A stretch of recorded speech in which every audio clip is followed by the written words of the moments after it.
Last time on my IMDB Bottom 100 series, I watched 365 Days, a terrible film about graphic sex and how women apparently like to be kidnapped and abused. What filth. I need to watch something wholesome to cleanse my soul, something that serves a higher power. Well, coincidentally, skipping some stuff that's not available to stream without paying extra for it, the next one is number 38, 2014's Left Behind, streaming on Where Else But Tubi, the second adaptation of the popular Christian novel. The first adaptation is also streaming on Tubi. I'm going to have to watch that one too, aren't I? That one also got a very low IMDb score. This is going to be rough. Maybe on par with last time when I watched 50 Shades of Grey and 365 Days. Actually, now that I've finished, the answer is no. It's not on par. It's still not nearly as bad as that. If it was just 50 Shades, I'd say these movies are almost close in terms of quality, but neither of the Left Behind movies could even touch the level of unholy awfulness that 365 Days was. Then again, very few movies do. But let's get started with what I watched for the first time to prepare for this. The original, Left Behind the movie. Yes, the phrase the movie is the thing that separates this from being confused for the remake, which is just called Left Behind. Totally different. Okay, starting from the beginning. In 1995, the book Left Behind, a novel of Earth's last days by Tim LaHaye and Jerry B. Jenkins was released. It was the first book in a series about the rapture, or the Christian prophecy that God will take his followers to heaven before the end of the world, focusing on the people who didn't get in. And it became a major bestseller. I didn't go much deeper into this than Wikipedia, but it appears to have gotten some acclaim despite criticism from many people, including religious groups, claiming that it doesn't reflect God's message of love. And also it's told from a Protestant point of view, and certain elements were criticized as being anti-Catholic. I'm a Catholic, that might not bode well for me.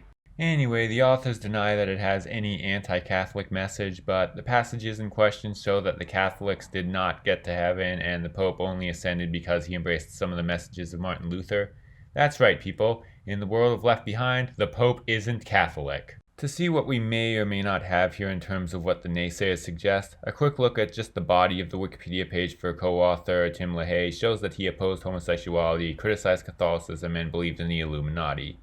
Ah, the Illuminati, that's a throwback. Anyway, he passed away in 2016 at 90 years old. R.I.P. Tim LaHaye, you would have loved QAnon. Left below. I thought all religions were a path to God. I was wrong. Why did I put my faith in science and technology? Oh, why did I choose to be gay? Also, both authors and the publisher have claimed that there have been thousands of people who have converted to Christianity after reading the book, but nobody was able to find a single case where this happened to someone. Okay, I just want to get this out of the way. The message has nothing to do with my negative assessment of these movies. Despite what anybody says about the books, whether they're true or not, both of these movies are as inoffensive as a movie about the rapture can be. I have nothing against religion, I have nothing against people who believe in this, I'm simply judging them as movies. Now that's out of the way, the movie rights were sold in 1999 to Namesake Entertainment, an independent company specializing in adapting books by Christian authors. They got writer Alan McElroy, who is best known for his work on the Spawn series of comic books, in addition to movies like Halloween 4, Wrong Turn, and infamous bomb Ballistic X vs. Sever. He wrote it with two less prolific writers, Paul Lalonde and Joe Goodman, and it was directed by the also less prolific Vic Sarin. To star, they got Kirk Cameron, former teen heartthrob star of Growing Pains and current televangelist. This version may not be the one that hit the bottom 100, but it has the man behind the movie that held the number one spot for some time, so that's gotta mean something. I don't know what it means though. Maybe it means absolutely nothing. Maybe the fact that Saving Christmas exists is just another example of how child stars grow up bad. Anyway, there was a lack of major studio interest in the project, so it was instead sold to Canadian distributor Cloud 10, who had previously made a series of similar direct-to-DVD movies called the Apocalypse series. I guess it makes sense that they'd want the big one. They'd marketed it as the biggest and most ambitious Christian film ever made. And now on to my thoughts. It's pretty much a B movie. Wooden acting and subpar writing. Calling this the most ambitious Christian film ever made is pretty much the worst insult to Christian film imaginable. Yeah, Ben-Hur and the Ten Commandments were okay, but do they really have the sheer power of Kirk Cameron's Left Behind the movie? Yeah, there's one Letterboxd user who points out that The Passion of Christ came out just a couple years later. Anyway, it's bad in a way where there isn't really a whole lot to say about it.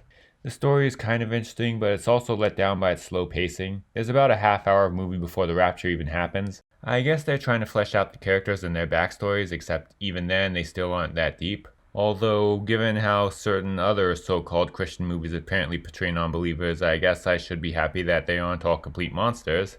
After all that, there are a few dramatic moments that could be almost somewhat moving, although the acting is just kind of meh. The high points in my opinion come right after the rapture happens, where everybody's freaking out wondering where everyone's gone. Another high point is the scene of a priest talking to God about how he was left behind. He's not really that much better at acting than everybody else, but I just like the idea. I guess my complaint would be that the reason he was left behind seems to be just that he didn't believe enough. I don't know what God thinks, but if you devoted your entire life to being a priest, I consider that to be pretty much unbeatable in the field of faith. I think it might have been a little more effective if he actually did some major sin, like one moment of weakness that he paid the ultimate price for. No, not like that, anything but that. But once the height of the catastrophe is over, the low budget starts to show through. I mean, it's not like it was astonishing before, but it was definitely serviceable. But then after that, things just kind of seem to go back to normal quickly. Like 1 second there's chaos in the airport and Kirk needs to bid against a crew of people to get a flight home.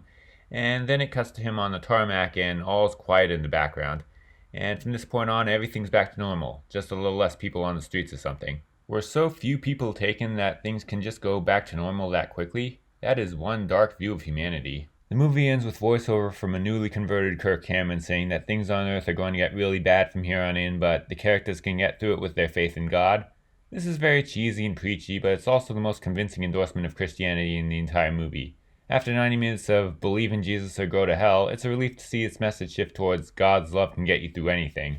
But overall, this is still a cheesy movie with bad acting, slow pacing, and less than stellar production value. I don't think this is going to cause the first case of people being converted by Left Behind. I blame the Illuminati for this being bad.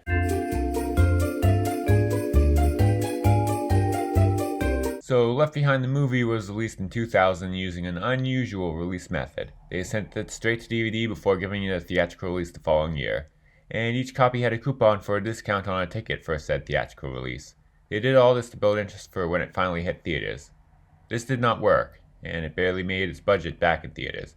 But it did sell 3.5 million DVDs.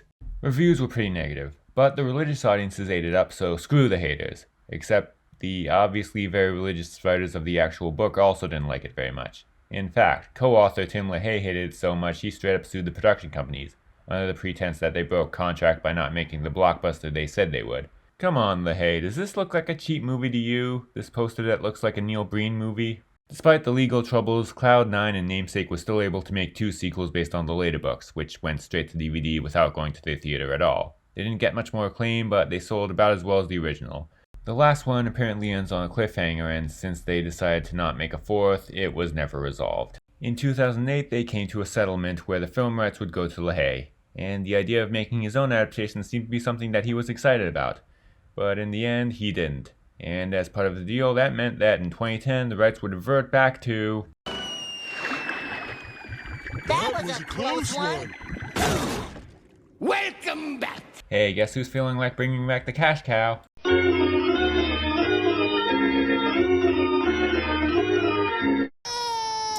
Hold on. Press it in with a pen or something. Start back up. Okay, I'm gonna make some for me. Honey. Shh. It's okay, baby. Shh. Can you make the formula? I'm gonna be home in 10. Sam? Daddy! Where are you? Sam?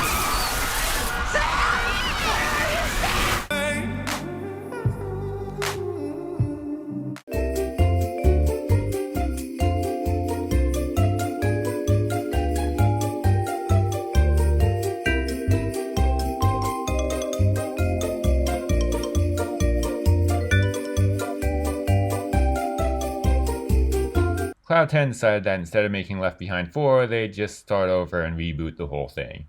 Which was probably good news for LaHaye because they were planning to make this one bigger and better, and that included getting one big name on board. Nick fucking...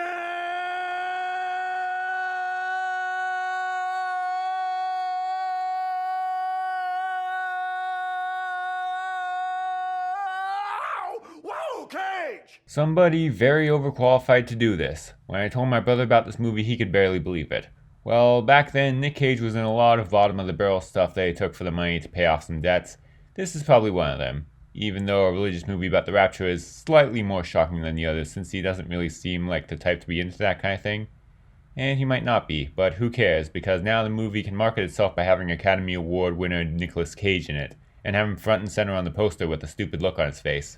High School Musical and Zack and Cody star Ashley Tisdale was also hired to play the female lead but dropped out due to scheduling conflicts and was replaced by Big Love star Cashley Thompson. Another former Disney Channel star, Tia Mowry, was also in talks for a role, but it doesn't look like anything came of it. The movie was directed by Vic Armstrong, who's best known as a stunt artist. His Wikipedia page says that he holds the Guinness World Record for most prolific stunt double. Turns out that's not true, but he is a big star in the stunt work field. And it was written by Paul Lalonde, a writer for the original trilogy, and John Pattis, a writer for just the 2 sequels. And there isn't much else in terms of background here.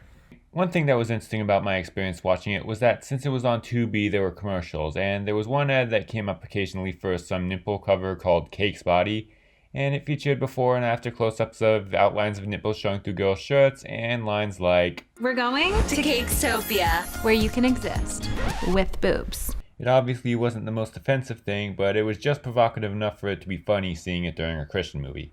Hey, it promotes modesty. Now, about the movie. Most of you are probably expecting Nicolas Cage to replace Kirk Cameron in his role, but no, that character is instead played by Chad Michael Murray, best known for a bunch of teen dramas. In the original, he was the main focus. The whole movie is him working to discover that this was indeed the rapture, and then uncovering the Antichrist's plan. In the remake, he pretty much just shows up every now and then. I don't think he had any impact on the story at all. No, Cage instead plays one of the side characters from the original, a pilot who's flying a passenger plane when the rapture happens. And then he has a few scenes with his teenage daughter. In this one, he's the main focus and the whole thing is him trying to land the plane, something that was completely glossed over in the original because really who cares.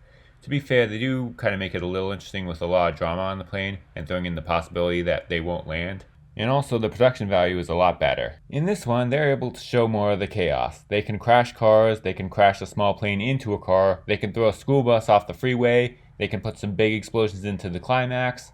All this is helped by how much better the actual event of the rapture is handled. It feels more sudden than in the original. You almost feel the character's shock. I mean, it could still be seen as corny, but it still feels slightly more real, or at least can move into the realm of camp. And as the movie goes on, it feels like things never go back to normal before the end, although a lot of that might be because most of the movie takes place on the plane, away from all the chaos on the ground. And a big part of the plot is that they can't land at any airport because of everything that's happened, so things are definitely still crazy on the ground. But not all the production value looks good. Occasionally they use CGI and it looks really cheap. And then the acting is pretty much as bland as the original. No, Nicolas Cage doesn't even go full Nicolas Cage here. And the writing is also pretty much on par with the original. In fact, this one has less of the drama that made the original watchable. A blurb from Christianity Today points out how all of the Christians who actually get raptured are portrayed as crazy or annoying, and now that I think about it, it's kinda true, at least to an extent. It feels weird that the non-believers are portrayed more sympathetically than the believers. They aren't particularly deep or likable, but there's also nothing wrong with most of them as people, probably since they're the main characters you're supposed to care about here. Although there is one non-believer who's portrayed as a jerk who deserves to get left behind, a little person on the plane. There's a scene of him being a jerk to everybody for no real reason at all. I mean, he yells at a little girl for pretty much just looking at him. What are you looking at? You want to ask me a question? You want to know how I drive? How do I reach the urinal? What's a urinal? But it's really just for that one scene, and the movie later treats him like just another non-jerky person on the plane all of a sudden. At one point shortly after the rapture, he helps an old woman with her oxygen mask. I thought that would put him on the road to a character arc where he becomes a better person, but no, they probably thought that was enough character development for him. Also, the story is a little less interesting than the original. It's a better setup, but the process of Kirk Cameron investigating the rapture is more interesting than Nicolas Cage sitting in a cockpit wondering how he's going to land the plane. This has less plot than the original, but it's still 20 minutes longer. I wouldn't say either of them are boring per se, but they do feel a little slow. Oh, and did I mention the rapture doesn't happen until half an hour into this one, too?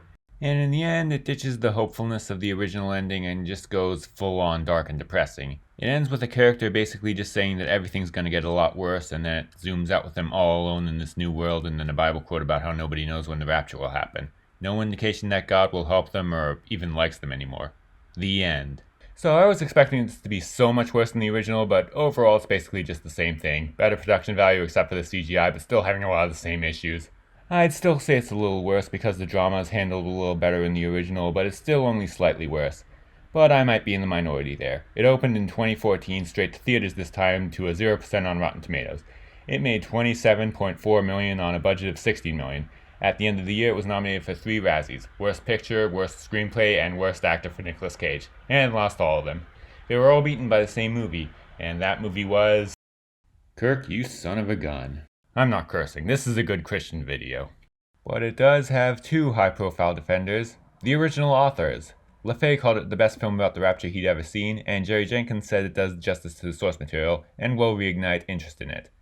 Hear that, you heathen critics? Nobody cares about what you have to say. It's only the audience score that counts. Audiences hated it too, as evidenced by the fact that I'm talking about it right now. But that still didn't kill the franchise. In 2016, Tim LaHaye's grandson Randy LaHaye produced Vanished, Left Behind, Next Generation, an adaptation of the young adult spin-off Left Behind the Kids. Both movies specifically said that all kids were taken to heaven. I can't even imagine how it must feel to have God himself saying, "All kids are pure enough to go into heaven. Except for you, I just don't like you. Enjoy the apocalypse." Also, back to that Christianity Today blurb. It also accuses this movie of being a cynical attempt to get money from Christians without actually caring about Christianity. What kind of cold, heartless, cynical person would try to continue this particular story? I would! Yep, turns out there was actually a sequel. In 2023, there was Left Behind: Rise of the Antichrist, with every role recast and Nicolas Cage being replaced by God's Not Dead actor Kevin Sorbo, who also directed. And it was a graceful return to the quality level that this franchise is known for. And I don't think any more installments have been announced, but it could probably happen. Either way, the Nicolas Cage one is probably the biggest, but that doesn't make it good. It's a heavy-handed Christian film that talks about doom and gloom, but doesn't really have that uplifting feel that Christian movies should probably have, that even the original kind of had. Pretty corny stuff overall. Somebody stop the Illuminati from sabotaging these movies. Why is it that the best rapture movie I've seen is the one that's just Seth Rogen's weed and sex jokes?